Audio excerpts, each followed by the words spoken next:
Que le Seigneur vous bénisse, que le Seigneur vous garde. Je dis un petit bonjour à tout le monde.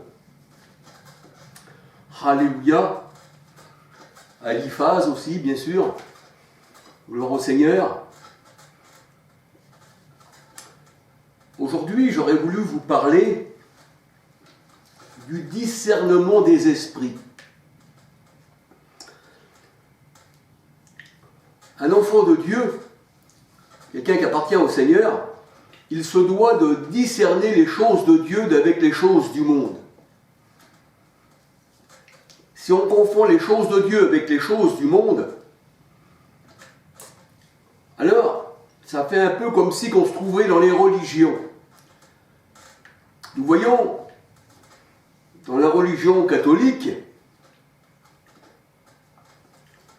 sans pour autant ne citer que l'Église catholique, eh bien, nous voyons qu'ils ne font pas de discernement. Ils prennent les choses du monde comme si les choses du monde étaient spirituelles. L'Église catholique, c'est mélanger la parole de Dieu avec les choses du monde. Un peu comme le purgatoire qui n'existe pas dans la parole de Dieu. C'est aussi mélanger les idoles qui sont contre Dieu. C'est aussi appeler sur la terre un homme père, appelé aussi Saint-Père. Le Seigneur a dit, vous n'appellerez personne père, vous n'avez qu'un seul père, c'est l'Éternel. Et comme ces gens-là, ils font partie de la terre, et que le Seigneur nous dit dans sa parole, vous n'aurez aucune part avec les choses de la terre, donc on voit que leur religion, c'est charnel. Et appeler quelqu'un son père, quelqu'un qui fait partie du monde, et qui prend les choses du monde, et qui mélange ces choses-là avec la parole de Dieu, pour la parole de Dieu, c'est quelqu'un qui est impur. C'est pour ça que le Seigneur a dit sur cette terre, n'appelez personne père. Pourquoi ? Parce que le Seigneur nous a enlevés du monde, et on ne regarde pas aux choses du monde, on ne regarde pas aux choses visibles du monde. On regarde à l'invisible, on regarde au spirituel. C'est-à-dire que les gens qui sont dans les religions, sans discernement, se sont fait berner par les gourous, par les religions. C'est pour ça que le Seigneur dit, ayez le sens de discerner les choses spirituelles avec les choses charnelles. On ne peut pas confondre les choses du Seigneur avec les choses du monde et faire un mélange. On ne peut pas confondre les ténèbres avec la lumière. On ne peut pas les mélanger ensemble. C'est comme on mélangerait le blanc et le noir. Eh bien, il y aurait une couleur différente, ça deviendrait du gris. Donc, le Seigneur dit, je vous ai enlevé du monde et je vous sanctifie. C'est-à-dire que il nous met à part du monde, il nous met à part des choses du monde. Et nous voyons que les religions n'ont pas de discernement. S'ils auraient le discernement, déjà, ils rechercheraient la pureté, la sainteté du Seigneur. C'est ça, avoir le discernement. C'est de dire, est-ce que vraiment je marche avec le Seigneur? Est-ce que vraiment je suis dans ses plans? Est-ce que vraiment je ne suis pas dans une secte? Est-ce que je marche vraiment? Est-ce que le salut vient vraiment de Rome ou il vient des Juifs? Jean 4, 22. C'est ça le discernement. C'est de savoir sur quoi on est bâti. Si tu es bâti sur le sable, eh bien, tu n'as pas de discernement. Le Seigneur a dit, la tempête est venue, les vents sont venus, et la maison, elle a été détruite. Pourquoi ? Parce qu'elle a été bâtie sur la poussière. Et la poussière, dans la parole de Dieu, c'est l'homme. Hein, tu es poussière, tu retourneras à la poussière. Mais celui qui bâtit sur le roc, celui-ci a eu du discernement. Parce qu'il a reconnu que le roc, c'était son Dieu. Hein, c'est mon rocher, c'est l'Éternel. Alléluia. Hein, Ésaïe 8, verset 14. Et il buvait un rocher qui était Christ. 1 Corinthiens 10, 4.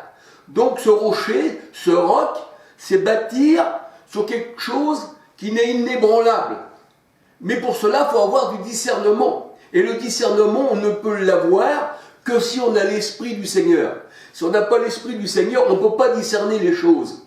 Et les religions qui n'ont pas été bâtis par le Seigneur, donc n'ont pas le discernement. Un catholique n'a pas le discernement.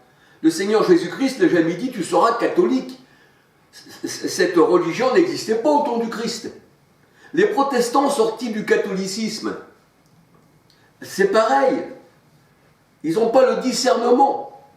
Parce qu'on est bâti sur Israël de Dieu, Galates 6,16, sur la nouvelle Jérusalem, Apocalypse 21, versets 1 à 10, sur la nouvelle Jérusalem, qui est notre mère, Galates 4, 26. Ça, c'est notre mère. On dit que si vous n'avez pas de discernement, vous allez vous bâtir, vous allez rechercher les choses de la terre.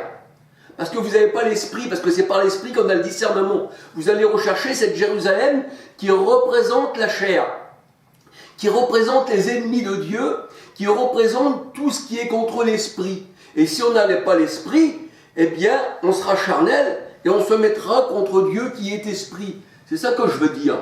Alléluia. Donc il nous faut le discernement des esprits. Le Seigneur, il dit, éprouvez les esprits pour savoir s'ils sont de Dieu.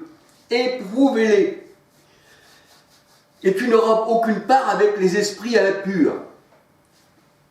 Alors on va se laisser guider dans la parole du Seigneur, bien entendu.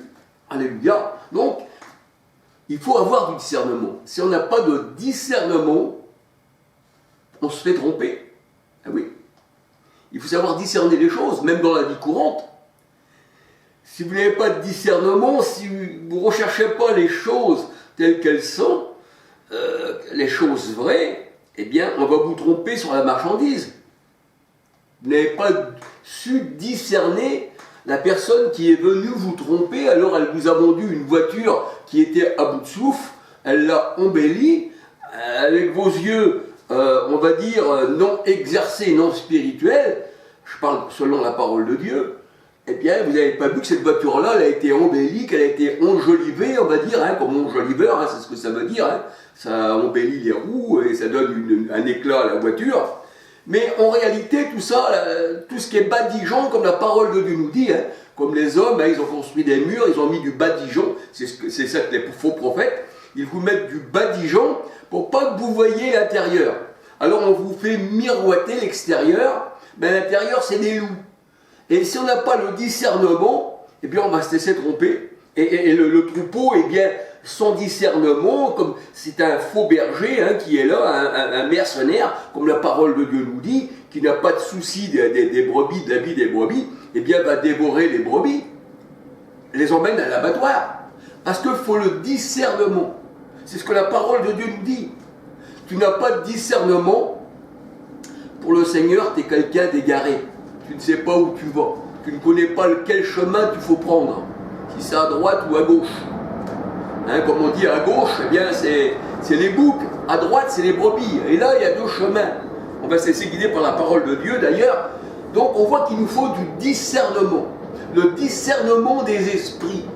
Savoir si ces gens-là sont vraiment du Seigneur. Et il faut leur parler, il faut les éprouver avec la parole de Dieu. Faire comme les Juifs de Béric, pour voir si c'était exact ce qu'on leur disait. Eux, ils avaient du discernement en esprit. Ils voulaient savoir si ce n'étaient pas des faux prophètes qui les ont nés hors de la bergerie du Seigneur. Acte 17, verset 11, il me semble, oui. Les Juifs de Bérée, eh bien, regardez dans les Écritures si c'était exact ce qu'on leur disait. Mais aujourd'hui, les gens dans les religions, tout ça qui n'appartiennent pas au Seigneur, le Seigneur, il n'a jamais bâti catholique, protestant, bouddhiste, musulman, eh bien, ils n'ont pas de discernement.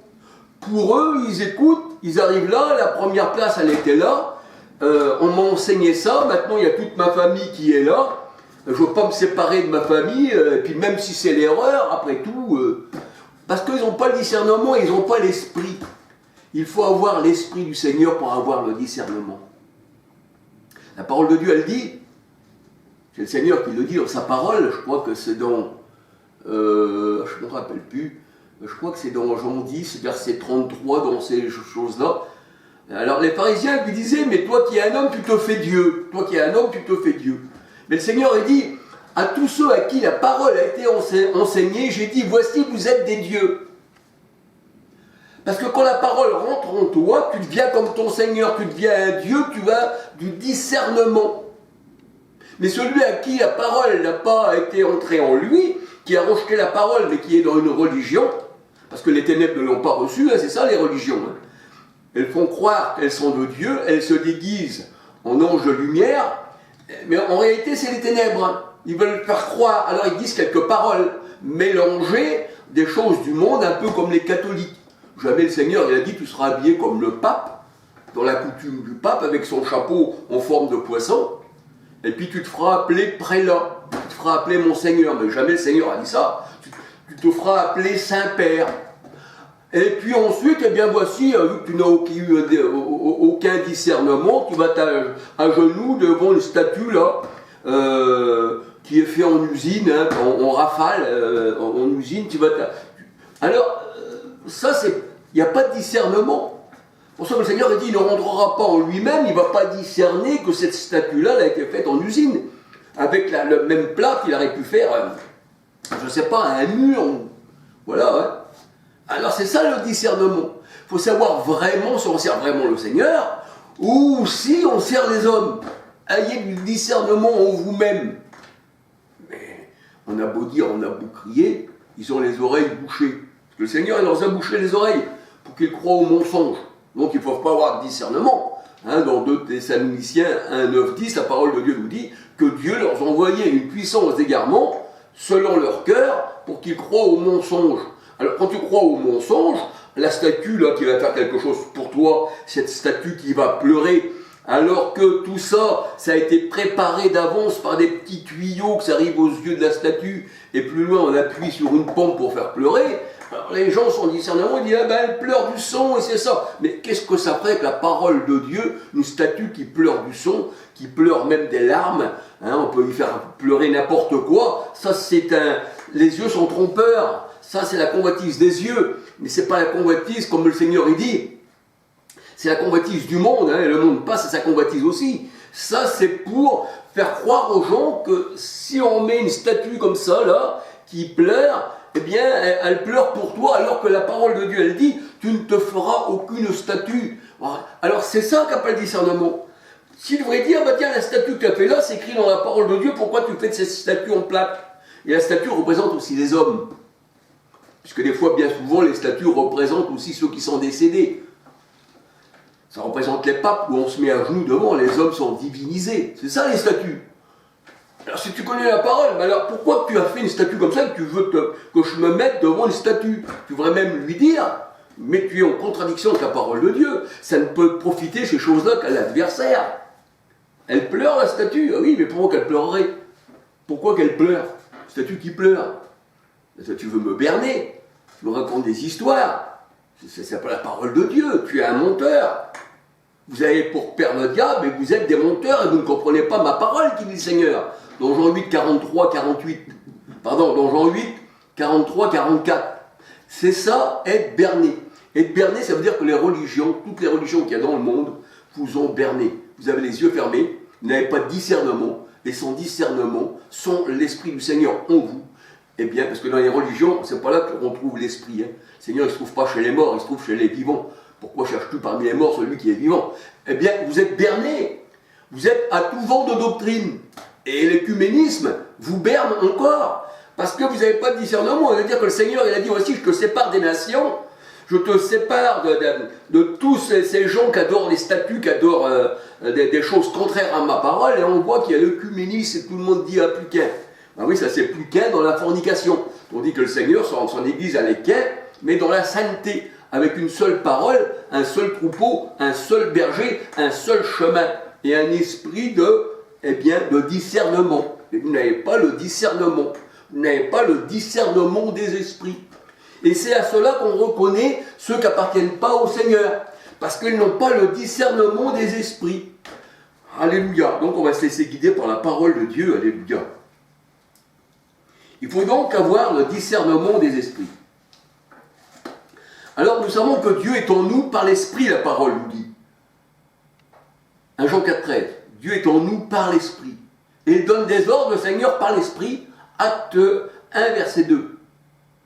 Acte 16, 6, 7. Jésus donne des ordres par l'Esprit. Alléluia. Donc, nous savons que si nous avons l'Esprit, nous aurons le discernement des esprits impurs, c'est-à-dire des hommes, et on pourra se séparer de leur chemin. Eux, ils iront à gauche, parce que ce sont des boucs, et nous, on partira à droite. Alléluia. Donc, il nous faut, pour avoir le discernement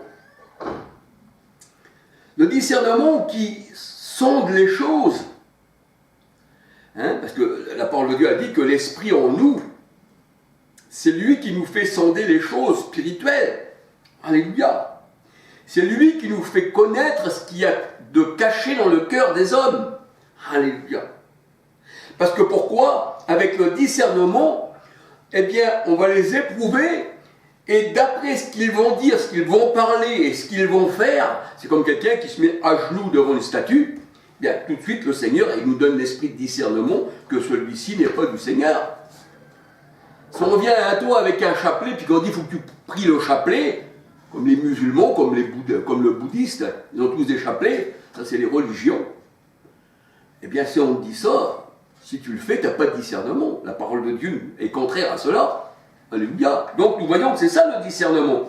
Le discernement, c'est d'avoir les choses révélées par l'Esprit, par le Seigneur. Or, le Seigneur, c'est l'Esprit, de Corinthiens 3,17, qui nous fait que nous soyons des hommes qui avons du discernement pour reconnaître les choses de l'ennemi. 1 Corinthiens 2, versets 10 à 12. 1 Corinthiens 2, versets 10 à 12. Hébreux 4, 11, 12. Parce que nous avons la parole. Parce que le Seigneur dit à tous ceux qui la parole a été envoyée, déjà la parole est plantée en vous, tous ceux qui ont reçu la parole, j'ai dit, voici, vous êtes des dieux. C'est-à-dire, on est comme Christ. Le Seigneur a dit, celui qui vous écoute m'écoute, celui qui vous rejette me rejette. Et aussi la parole de Dieu nous dit que Paul, il luttait contre l'Église, et Jésus disait à Paul, je suis, à Saul de Tarse, bien sûr, à l'époque, je suis Jésus que tu persécutes. Et celui qui vous écoute m'écoute. Alléluia. Et le Seigneur dit que nous sommes son corps, et lui, il est la tête, et la parole de Dieu nous dit que nous sommes qu'un avec le Seigneur, un seul esprit. Alléluia. 1 Corinthiens 6, 13 à 19. Mais celui qui s'attache à la prostituée est avec elle, une seule chair, avec toutes les abominations possibles, les statues, les orgies, l'idolâtrie, l'homosexualité, parce que maintenant les religions marient les homosexuels, les efféminés, enfin tout ça, ça sort du cœur de l'homme, et tout ça souille l'homme. La parole de Dieu nous dit, et la parole de Dieu nous dit que Dieu nous a donné le discernement, alléluia, et Dieu se tient dans l'assemblée de Dieu, alléluia, psaume 82, versets 1, 2, 3, et le Seigneur, la parole de Dieu nous dit qu'il nous a donné aussi une épée. C'est pour ça qu'il disait à ses disciples, ayez l'épée, dans Éphésiens 6, 10 à 17, ayez l'épée. Pourquoi l'épée? Pourquoi? Parce qu'elle discerne, l'esprit discerne entre chair, os et moelle. Hébreux 4, 11, 12. Alléluia. Et le Seigneur, Jésus-Christ, pas comme certains disent que le Seigneur ne savait pas toutes choses. Le Seigneur sait toutes choses. Alléluia. S'il ne saurait pas toutes choses, il ne pourrait pas connaître nos cœurs. Alléluia. Il regarde à l'invisible, le Seigneur. Et nous aussi, nous regardons à l'invisible. Et on regarde aussi des fois aux choses visibles que les hommes font. Parce que quand ils se mettent devant la statue, là, on dit aussi, là, il n'y a pas de Dieu, celui-là. Quand le pape tripote le chapelet, ou qu'il se met à genoux devant une statue, ou devant un squelette, un mort, on dit, celui-là, il n'y a pas de Dieu. Celui-là, c'est quelqu'un qui n'est pas vivant, il n'a pas connu le Seigneur, il ne s'est pas discerné d'ailleurs. Égaré, lui-même, il a égaré des milliards de catholiques derrière lui. J'en veux pas aux catholiques, justement, je les préviens qu'ils sont égarés et qu'ils vont à la mort, que s'ils vont au Seigneur Jésus-Christ, ils iront à la vie. Donc c'est un appel aux catholiques à sortir de tous ces gens-là, aussi bien que protestants, musulmans, adventistes, tout ce que vous voulez. Ça n'existait pas au temps du Seigneur Jésus-Christ, et malgré tout, les vrais disciples, eux, étaient sauvés. Alléluia. Tout ce qui vient après le Seigneur, ça n'existe pas, ça c'est des gens, et même ceux qui étaient avant moi, qui disent Seigneur, c'était aussi des brigands et des voleurs. Alléluia. On entend comme il dit ça le Seigneur. Alléluia. Parce que les de toute éternité en étant Dieu. Mais là, il parlait aussi aux pharisiens. alléluia, que c'était des brigands et des voleurs, qu'ils avaient annulé le commandement de Dieu, et ils faisaient tout pour faire un prosélyte, mais ces prosélytes-là, ils étaient pires qu'eux. C'est ce qui se passe dans les religions. Alors le Seigneur Jésus-Christ a lui aussi la faculté de discerner les pensées des hommes, et à savoir ce qu'il y avait en eux. Jean 4, versets 24-25. Matthieu 9, versets 3-4. Matthieu 16, verset 23. Et nous pouvons discerner les choses du monde avec les choses de Dieu. C'est que nous avons l'Esprit du Christ en nous. C'est lui qui nous fait discerner les choses. En fait, ce n'est pas nous par nous-mêmes, mais c'est le Seigneur. Alléluia. Parce que nous avons la pensée du Christ. 1 Corinthiens 2,16. Et c'est par cette pensée que nous savons si les gens sont dans l'erreur ou dans la vérité. Et la vérité, c'est Christ. Et l'erreur, c'est le monde. Alléluia. Alors seul le Seigneur en nous peut nous faire discerner les pensées des hommes et leurs actions. On peut voir les apôtres d'ailleurs qui sont un exemple. Les apôtres savaient discerner les esprits de serpents, comme Paul. La femme qui suivait derrière, qui disait ça c'est des hommes de Dieu. Mais malgré qu'elle disait c'est des hommes de Dieu, la parole de Dieu nous dit que cette femme-là, elle avait un esprit de serpent. Et là, on voit que Paul, eh bien, avait discerné cette femme. Cette femme-là, c'était pas une enfant de Dieu, c'était une enfant de la malédiction. Acte 16, versets 16 à 19. Alors on voit que les apôtres savaient discerner. On a pu dire, il dit qu'on est des enfants de Dieu.